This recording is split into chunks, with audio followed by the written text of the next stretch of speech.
Hello to all my story lovers. Today I'm going to read Ronald Dahl's fantastic Mr. Fox. So, subscribe my channel, like this story and share this video. So let's read this story. Introducing Mr. Fox, Mrs. Fox, the small foxes, the badger, the bogies, the bin, and buns. These are the characters of these stories. Now let's read the story. The three farmers. Down in the valley, there were three farms. The owners of these farms had done well. They were rich men. There were also nasty men. All three of them were about as nasty and mean as many men you could meet. Their names were Farmer Bogies, Farmer Buns, and Farmer Bin.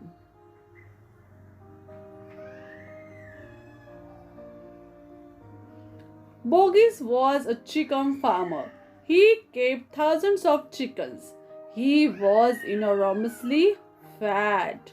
This was because he ate 3 boiled chickens, smooth with dumplings, every day for breakfast, lunch, and supper. Buns was a duck and goose farmer. He kept thousands of ducks and geese. He was kind of pot-bellied dwarf.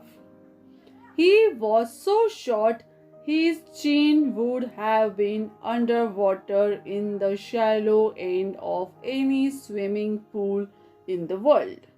His food was dove, nuts, and goose livers. He mashed the livers into disgusting paste and then stuffed the paste into the donuts. This diet gave him tummy ache and beastly temper. Bean was a turkey and apple farmer. He kept thousands of turkeys in the orchard full of apple trees. He never ate any food at all. Instead, he drank gallons of strong cider which he made from the apples in his orchard. He was as thin as a pencil and the cleverest of them all. Bogies and buns and bin, one fat, one short, one lean. These horrible crooks, so different in looks, were none the less equally mean. That is why the children round about used to sing when they saw them. Now second, Mr. Fox. On the hill above the valley there was a wood. In the wood there was a huge tree. Under the tree there was a hole. In the hole lived Mr. Fox and Mrs. Fox and their 4 small foxes. Every evening, as soon as it got dark, Mr. Fox would say to Mrs. Fox, "Well, my darling, what shall it be this time? A plum chicken from Bogies? A duck or a goose from Buns, or a nice turkey from Bin?" And when Mrs. Fox had told him what she wanted, Mr. Fox would creep down into the valley in the darkness of the night and help himself. Bogies and Buns and Bean knew very well what was going on, and it made them wild with rage. They were not men who liked to give anything away. Less still did they like anything to be stolen from them. So every night, each of them would take his shotgun and hide in a dark place somewhere on his own farm, hoping to catch the robber. But Mr. Fox was too clever for them. He always approached a farm with the wind blowing in his face, and this meant that if any man were lurking in the shadows ahead, the wind would carry the smell of that man to Mr. Fox's nose from far away. Thus, if Mr. Bogies was hiding behind his chicken house number 1, Mr. Fox would smell him out from 50 yards off and quickly change direction, heading for chicken house number 4 at the other end of farm. "Dang and blast that loosey beast," cried Bogies. "I would like to rip his gut out," said Buns. "He must be killed," cried Ben. "But how?" said Bogies. "How on the earth can we catch the bladger?" Ben picked his nose delicately with a long finger. "I have a plan," he said. "You have never had a decent plan yet," said Buns. "Shut up and listen," said Ben. "Tomorrow night we will all hide just outside the hole where the fox lives. We will wait there until he comes out. Then bang, bang, bang, bang." "Very clever," said Buns. "But first we shall have to find the hole." "My dear Buns, I have already found it," and said the crafty Bean. "It's up in the wood on the hill. It's under a huge tree. Now the shooting." "Well, my darling," said Mr. Fox, "what shall it be tonight?" "I think we will have duck tonight," said Mrs. Fox. "Bring us 2 fat ducks, if you please. One for you and me, and one for the children." "Ducks it shall be," said Mr. Fox. Buns best. "Now do be careful," said Mrs. Fox. "My darling," said Mr. Fox, "I can smell those guns a mile away. I can even smell one from the other. Bogies gives off a flinty stink of rotten chicken skins. Buns reek of goose livers, and for Ben, the funs of apple cider hang around him like poisonous gases." "Yes, but just don't get careless," said Mrs. Fox. "You know they will be waiting for you, all 3 of them." "Don't you worry about me," said Mr. Fox. "I will see you later." But Mr. Fox would not have been quite so cocky had he known exactly where the 3 farmers were waiting at that moment. They were just outside the entrance to the hole, each one crouching behind a tree with his gun loaded. And what is more, they had chosen their position very carefully, making sure that the wind was not blowing from them towards the fox's hole.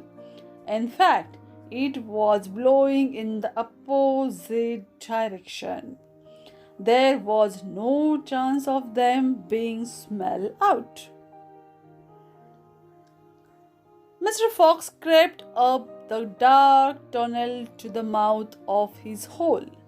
He poked his long, handsome face out into the night air and sniffed once. He moved an inch or 2 forward and stopped. He sniffed again. He was always specially careful when coming out from his hole. He inched forward a little more. The front half of his body was now in the open. His black nose twitched from side to side, sniffing and sniffing for the scent of danger. He found none, and he was just about to go tottering forward into the wood when he heard or thought he heard a tiny noise, a soft rustling sound, as though someone had moved a foot ever so gently through a patch of dry leaves. Mr. Fox flattened his body against the ground and lay very still. His ears pricked. He waited a long time, but he heard nothing more. It must have been a field mouse, he told himself, or some other small animal. He crept a little further out of the hole, then further still. He was almost right out in the open now. He took a last careful look around. The wood was murky and very still. Somewhere in the sky, the moon was shining. Just then, his sharp night eyes caught a glint of something bright behind a tree not far away. It was a small silver speck of moonlight shining on a polished surface. Mr. Fox lay still, watching it. What on earth was it? Now it was moving. It was coming up and up. Great heavens! It was a barrel of gun. Quick as a whip, Mr. Fox jumped back into his hole, and at the same instant the entire wood seemed to explode around him. Bang, bang, bang, bang. The smoke from the three guns floated upward in the night air. Bogies and Burns and Bean came out from behind their trees and walked towards the hole. "Did we get him?" said Bean.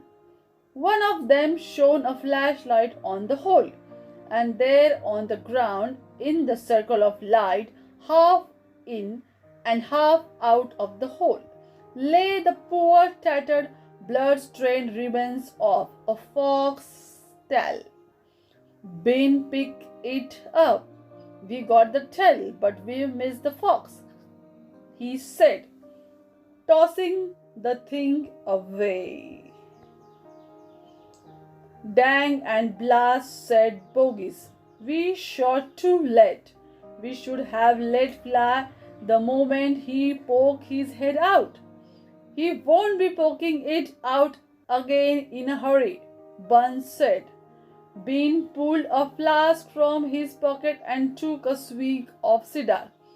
Then he said, "I will take 3 days at least before he gets hungry enough to come out again. I am not sitting around here waiting for that. Let's dig him out." "Ugh," said Bogies. "Now you were talking sense. We can dig him out in a couple of hours. We know he's there. I reckon there's a whole family of them down that hole," Buns said. "Then we will have the lot," said Bin. "Get the shovels." Now, the remaining story we will conduct in the next video. Thank you for watching, and please watch it again in the next video, the Mr. Fantastic Fox.